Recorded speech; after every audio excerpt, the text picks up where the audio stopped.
Okay, today I'm going to talk to you about good ideas. How many people here have ever had a good idea? Okay. And how many of you here have ever turned that good idea into something big? Okay, fewer hands. I got you back there. So, I get it. There's a gap between having a really good idea and making it happen. And you would think that gap would be shrinking when all the world's information is just one click away. And yet it's not. It's getting bigger. Why is that?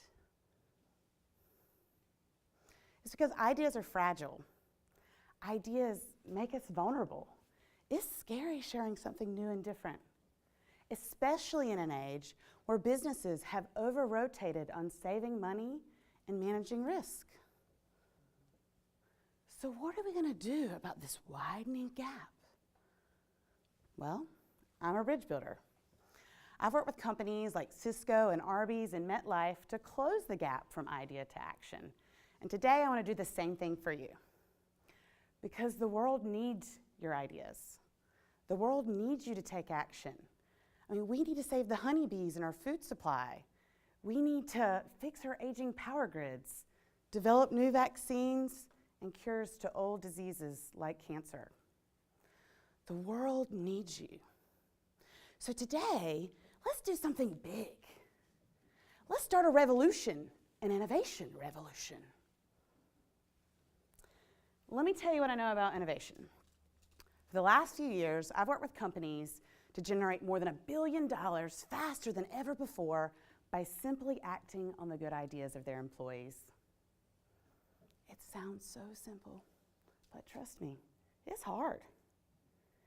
And through this work, I've learned 3 barriers that get in the way of us shaping this unseen bridge from idea to action. And the first one is that we're trapped. We're trapped in old school thinking, and it's not our fault. You see, we're going through this great transition. We're going from one age to the next. We're going from the industrial age, think very linear, compartmental, easy assembly line handoff, to the information age. Think hyper-connected. Think change moving at warp speed. Dare I say, ludicrous speed? We have technology-enabled everything. We have devices talking to devices. People are talking to devices, and devices are talking back to people. Yes, we're going through this great transition, and yet we can't physically see it. And I don't know about you, I did not buy a ticket to this new age. And yet we're here. So that leads us to our first breakthrough. We have to stop thinking old school. We have to stop thinking and doing things the same way they've always been done. And we have to start embracing this information age. We have to start embracing new tools and techniques like collaboration, technology, and information. The second thing that gets in our way is that we have a limited idea in view of what innovation is. You see, we think innovation usually is this. That it's this mind-blowing, market-disruptive thing. And it's so big and it's so grand, it's only available for the few. Like the genius, or the powerful, or the connected. But I'm here to tell you that's just not true. That innovation is truly just change that matters. One small change can make a really big difference. I want to introduce you to my friend Mike here. I met Mike a couple of years ago. I was working with an internet security company, and they invited me in to facilitate these good ideas from their employees in service of reaching their ultimate goal. They wanted to be the top 10 of internet security companies in the world. And that's how I met Mike. A couple of weeks before our innovation event, Mike emails me, desperate. He begs me, please, please, please don't make me have to do this pitch idea thing. I gave Mike a call and I said, Mike, what's the deal? He said, well, you don't know this about me, but I'm kind of a shy guy. I said, okay, I get it. And he said, this is going to be in front of the executive team. This could turn out to be one of those career-limiting moves you hear about. And then he says this, and besides, I don't have an innovative idea to share. Ding, ding, ding. That was it. I said, Mike, can you tell me this? Over the last month at work, is there anything you'd want to change? We said, sure, I have tons of those ideas. And I was like, well, that's it. I explained to Mike that innovation is truly just change that matters. And that what he should do is sort through those tons of ideas, find his best one, polish it, and get ready to pitch. Well, fast forward to our innovation event. Mike pitches his idea beautifully. And believe it or not, he wins this innovation competition, which meant the executive team invested in his idea. Now, fast forward a couple years later, and this internet security company was acquired by networking giant Cisco Systems. And actually today, one of the founding principles that Cisco uses to secure the world's networks is in part due to Mike's idea, which meant your network and my network would be less safe if Mike hadn't pitched his idea. So you see, Mike learned a very valuable lesson, and it's our second breakthrough, and that is that we must redefine innovation as simply change that matters so that it's accessible to everyone, you and me. Now, the third thing that gets in our way is that we think we have to risk it all to do something big. And who could blame us? You get stories like this. This right here, this is a garage, but it's not just any garage. This is the garage where Disney started. Walt and his brother Roy started the first Disney studio in that garage. We now know that Disney has gone on to be one of the highest grossing media companies in the world, all started by two dudes risking it all to do something big in this garage. Now, that is not the only business bedtime story we're told. Apple, Amazon, HP, Harley Davidson, all these companies were started in a garage. Meaning that we think to do something big, those great companies were started by someone who risked it all to do something big. Well, I'm here to tell you that in this information age, the next great innovation is going to come from here. Yeah, a cubicle. And I'm not talking about one of those hip co-working spaces you hear about when all those startup founders are together building the latest app. Nope. I'm talking about your cubicle in your office and your lab. You see, the challenges and opportunities that we face in this information age are great, and it's going to take the combined talent and resources of people working within organizations to make them happen. And you know, that should give us some comfort. We like our jobs, right? Okay. We like to complain about our jobs every once in a while, but we like the benefits of having a job. The benefits like this. This is direct deposit. There's a certain amount of comfort we get knowing there's a certain amount of money going to be in our bank account every single month. We like benefits like taking vacations. Who doesn't love sipping Mai Tais on the beach? The only way you can do that is if you have backup, back of the office, covering your work while you're gone. And the last benefit we like for having our jobs is we like our colleagues. Okay, they get on our nerves just a little bit.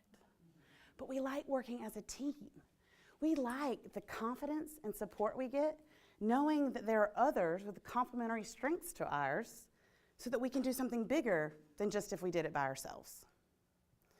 So we like our jobs, we like the benefits of our jobs, and so we kind of made this story up in our heads that we have to risk it all to do something big because of all those garages.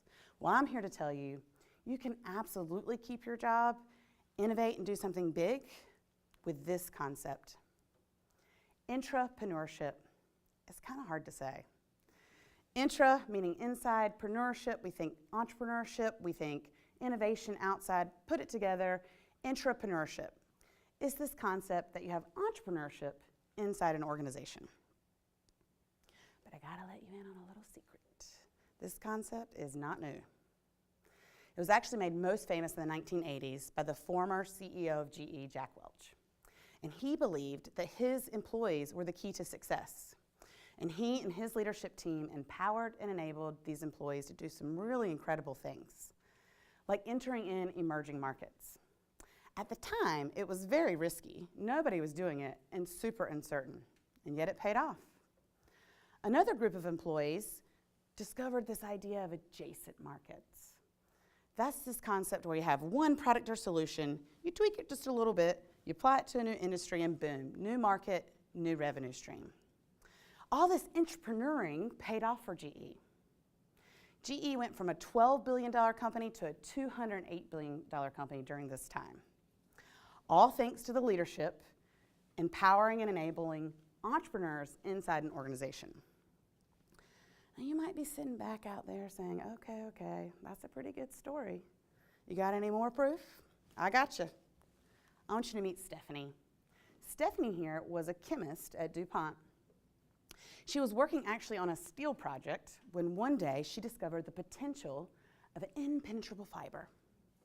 She worked on her little side gig, got a champion inside, and this fiber would actually be known as Kevlar. You see, Stephanie is in part responsible for the invention of the Kevlar vest that saves millions of lives of our first responders and our military every single day. She was a successful entrepreneur working inside the corporate framework. Meet Ken. Ken was a junior employee at Sony when one day he was tinkering around with his daughter's Nintendo, and he created a prototype for a gaming system. That gaming system would become the Sony PlayStation. Now you would think when Ken walks in there with his little prototype of a gaming system, he'd be welcomed with open arms. Employees and leaders would be curious about this prototype. No way. Most of the employees and leaders were very resistant in Sony going into the gaming industry. They cited that it was super competitive, they didn't have any history, didn't have a lot of expertise, yet Ken persevered. He found a champion inside, and we now know that he was successful. Who could ever forget that quirky tagline, PlayStation? Now, some of you parents back there might be in the back of your minds thinking that Ken had failed and wishing that he had failed. But gamers around the world and Sony certainly are grateful that he was successful. Sony is now one of the leading players in the gaming industry, all thanks to Ken, an entrepreneur working inside the corporate framework. This last success story is about a group of employees. We're not sure their names, but they work at Facebook. And Facebook is known for having hackathons. A hackathon is where they have an event, they invite their employees in, they challenge them to innovate outside their job description, outside their normal department, in order to come up with something new, valuable for their users and customers. You throw in a little beer, pizza, and fun, you have a hackathon. Well, at this particular hackathon, this group of employees came up with this, the Facebook like button. This is how we connect in the modern world. This is how we show support for an idea, a beautiful family photo, or a crazy cat video. Could you imagine what your life would be like without the like button? Well, certainly Facebook is grateful that this team of entrepreneurs came up with it, because now this is the de facto logo for the world's largest social media network, Facebook. All thanks to a group of entrepreneurs working inside the corporate framework. So this is just a sampling of proof points for you that entrepreneurship is alive and well today, and that it also should give you comfort, because it's our third breakthrough. You don't have to quit your job to do something big, but you do have to transform. You have to go from being an employee to an entrepreneur, which is an entrepreneur on the inside. What does that mean? That means you have to stop thinking that you work for someone, and you have to start thinking that you're working towards something bigger than what you could do alone. And that is exactly how the next great innovation is going to come from that cubicle. You see, you have the power to stop this old school thinking.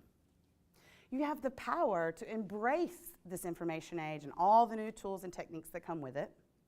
It is up to you to help redefine innovation as simply change that matters, so everyone can get involved and help solve the challenges of the world. And you can absolutely transform into an entrepreneur.